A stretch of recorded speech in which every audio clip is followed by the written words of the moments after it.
Okay, so I'm going to show you how I'm going to build my cages. It's going to be made up of two parts. One is going to be the wood frame, and for that we're going to be using 1x1 wood, and I'll give you all of the dimensions that you're going to need.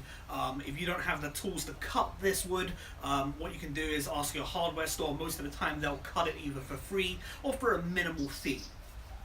To put that together, all you're going to need is either a hand drill or electric drill, if you want to, a hammer and nails.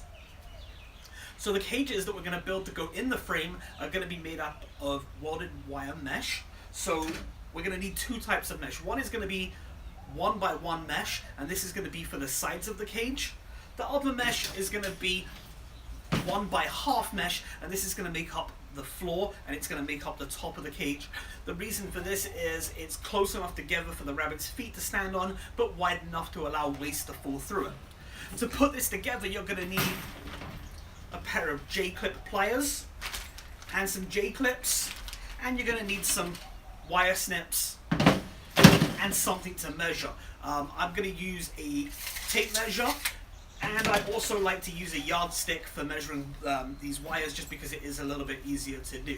So I'm going to bring you guys closer and show you how I cut out the wire. I went ahead and I pre-cut all of my side panels. So the side panels are going to be 30 inches long by 18 inches high, and you're going to need 4 of those. And as I said, that's going to make up the front, the back, the left side, and the right side.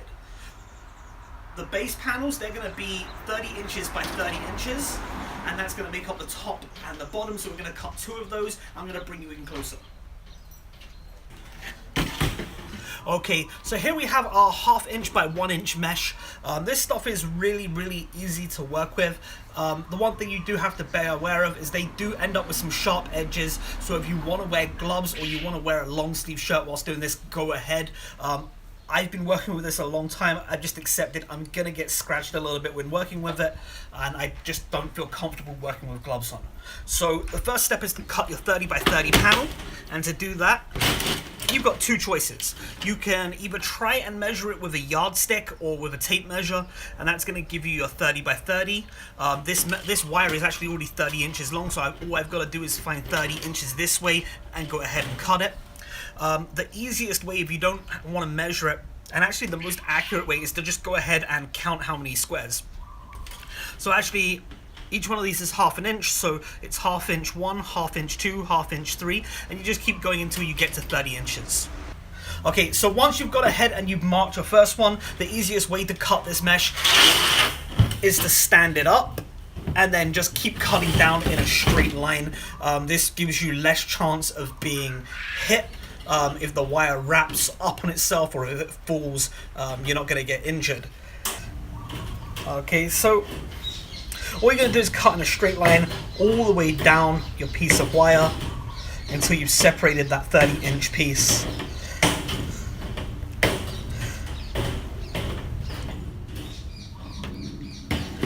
Okay, so we cut all the way down that same row, and there you go, we've separated our first 30 inch piece. So we're going to go ahead and put that to one side. Then we're going to come back to our wire, and as you'll see, you have these little offcuts that are going to be sticking out right here.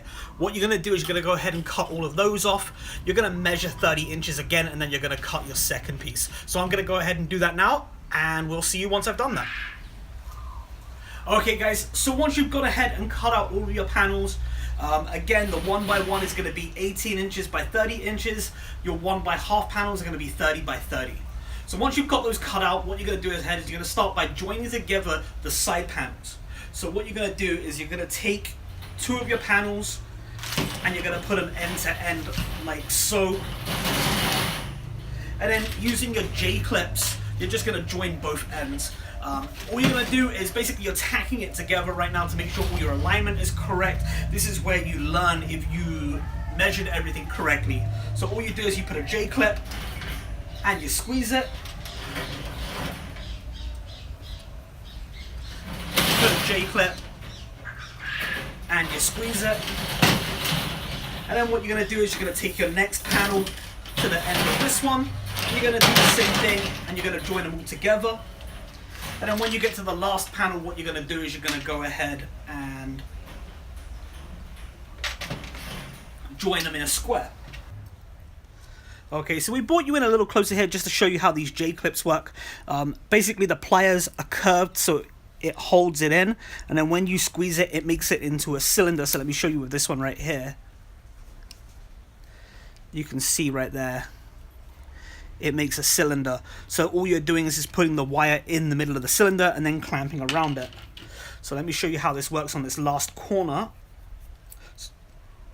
And then all we're going to do is going to take the two end pieces of wire, put them together, squeeze, and there you go. You've made a barrel cylinder around the two pieces of wire, and that's finished off making our square. So the next step from here is we're going to go put on the top and the bottom. We're going to do that the same way. We're going to start with the top side, then we're going to flip it over and put the other one. Just that makes it a little bit easier. And you'll see it'll pull this wire out into a more square shape as we're doing that. So here is the sort of square that we've made with the 1-inch wire. As you can see, the edges are curved in. That's just from where the wire's been on a roll. It is really awkward to flatten this stuff out. You can do it by putting it on the floor and walking on it, but it will pull itself together into a square shape once we put on the top and the bottom. So I'm going to go ahead and do that now, and it's real simple. All you're going to do is take your top piece and put it on, and then you're going to tack the corners. You're going to do all 4 corners before you start joining up the rest.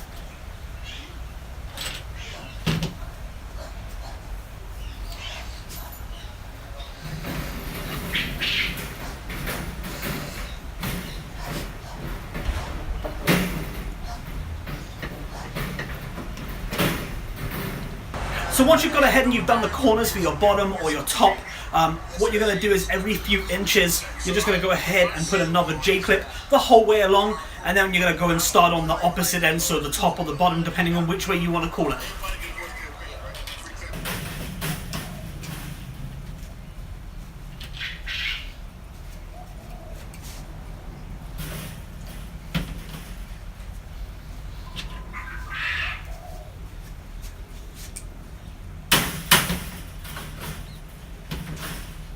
Okay, so we've gone ahead and we've got our cage finished. I've went and put J-clips all the way around on all the sides so it's nice and secure. Your next step is to go ahead and cut your door.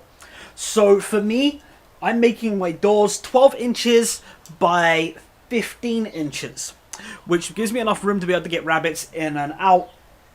So what I'm going to go ahead and do is cut the hole. So I'm actually going to make it 3 inches up. So for my first cut, I'm actually going to make it at the 4th inch. And that gives me the wire part right here that I can bend down out of the way. And it creates a rounded edge, so there's no sharp edges. And then what I'm going to do is I'm going to go cut this hole, and I'm actually going to cut 10 more of these up and fold the top one up, so that's going to give me a 12 by 12 space. And then the same thing going across, I'm actually going to go and cut my hole and make sure that I cut 1 in from where I actually want it. So for example, on the side I also want it 3 inches in, so I'm going to cut on the outside of the 4th mark, which means that I've got all these legs to fold in. I'm going to bring you closer and show you exactly what I mean. So here we go, guys. 1, 2, 3 in. Okay, so this is how big I want my door. So I'm going to cut on this side of the 4th wire. So I'm going to cut right here. And then I'm going to cut going all the way up to the sides of the door that I want. And then what that means is this bar right here, I can bend back on itself. So you can see I've bent it back here, and that's created the edge, the 3 in from the edge that I wanted, but it's given me a nice rounded edge here. So let me get my hand in here so you can see it. So you can see right here, I've folded the part that would be here back on itself. So that's created a rounded edge, and I'm going to do that all the way up and all the way across for the sides of the door that I want. Okay guys, so what I went ahead and did was I cut my door, and I cut it a little bit bigger to make sure that I have enough to fold over. So for me, I went ahead and I cut it 21 inches wide by 17 inches deep, and that's to fit my door space, which is 12 inches high and is 15 inches wide, so that you guys can do the fold method too. And again, I like this because it means that I don't have any sharp edges, there's nothing to catch myself on, there's nothing for my rabbit to catch itself on, and it just works. Okay guys, so we ended up with our door with all the edges folded down. It's 17 by 15, so we're going to go ahead and attach this now. Again, we're going to use J-clips. It's real simple. Just line your door up where you want it. So my door goes 1 extra inch all the way around. And then all you're going to do is just use your J-clips to attach it.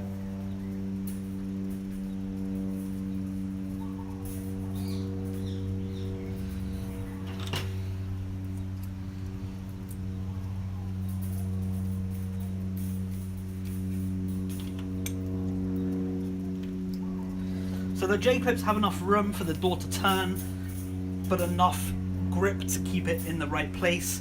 So this has enough coverage to cover 1 inch above, 1 inch below, a couple of extra inches on this side. This is where we're going to put our latch, so we've given ourselves a little bit more room, and then an inch overlap here. That's going to keep anything out that shouldn't be in there and keep your rabbit in. So for feeders in my rabbit cages, same as I do with my quails, I use J feeders. This is an older one, I'm just using it for measuring. And all you're going to do is going to go do the cutout for this. Same way, you want to make sure that you've got at least 1 inch above the door so that when you put it in, it doesn't bang against it. I like to go a couple of inches up. It's a little high. The rabbits can reach into it though, and it keeps it up where you can get underneath it to clear anything that gets stuck under there. And you want to put it, just a little bit in on the door, maybe 6 inches or so from the edge. So all you're going to do is look at how big of a space you need. So for this one, I need to cut a hole that's 3 inches high and 1, 2, 3, 4, 5, 6, 7 inches wide. And again, I'm going to do it the same way that I do the door. I'm going to cut on the inside so that I can fold those edges down. So I'm going to go ahead and cut those, and then I'll show you what that looks like too. Okay guys, so there's the hole that's cut. It's big enough for the J feeder to sit inside, and with the J feeder, all you do is it comes with the little arms. You just snap those down and it holds it in space, and then you can still open your door even with your J feeder on there. You don't need to take it off.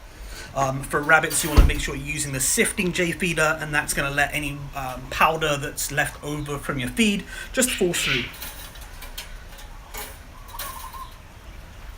So there we have it guys, a 30 by 30 by 18 inch rabbit cage with a built-in feeder. And we're going to go ahead and build the frame for this. So the frame that I'm going to build is going to be a double frame to hold 2 of these side by side. It's going to be built out of 2x2s, and let's get started with that. As I said, the frame is built out of 2x2s. You're going to need a total of 8 2x2s.